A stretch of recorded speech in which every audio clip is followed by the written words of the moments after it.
You mentioned the salary cap. What does that look like internally in the Ravens organization? How are you managing the cap on a day-to-day basis? Is there a team that's managing the salary cap that's telling you a lot of the numbers, the data team? How are you overseeing that?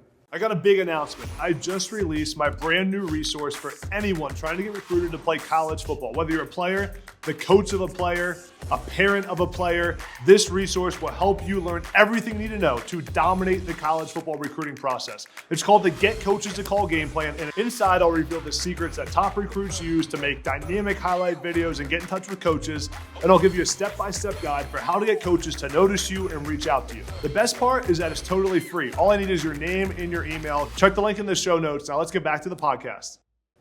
Well, we've built out a lot of our systems from where we were, 10, 15 years ago. We started an analytics program in 2012. We brought in a developer, and then we brought another developer, and we developed our own in-house software.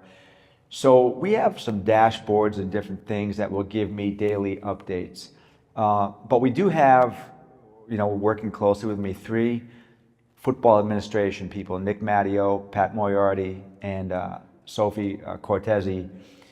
And they really get into the nuts and bolts of day-to-day. They do negotiation with agents. They will manage the cap.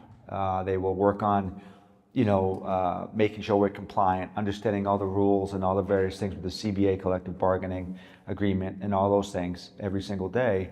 So I spend more time with those guys than I probably do the scouts, quite honestly, because it changes every single day.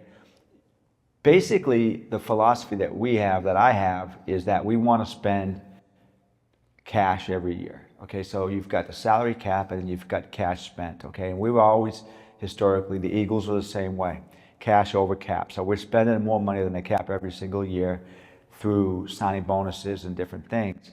We want to be every year approximately the 7th, 10th best in the league in terms of cash spent.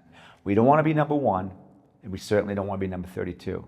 We want to be in the top third of all teams every single year in terms of cash spent, which we think gives us a chance to be somewhat responsible, but also aggressive in terms of signing players and retaining our own players. That works for us. Now, we're not a big team of free agency. We're not going to go out and typically sign high price guys. We did sign Derrick Henry this year, but we're not going to be a team historically that's going to go out and spend $30 million on a player, unless he's one of our players. We will try to retain our players. And one of my pledges was that we're going to, as a GM, we're going to try to retain our young talent as much as possible. I think we've done about 32 deals in the last 6 years with our own players. So I'm not really interested in getting players from other teams as much. But if we have good young talent that we've drafted and developed, for me, it makes a lot of sense to keep those guys in our program.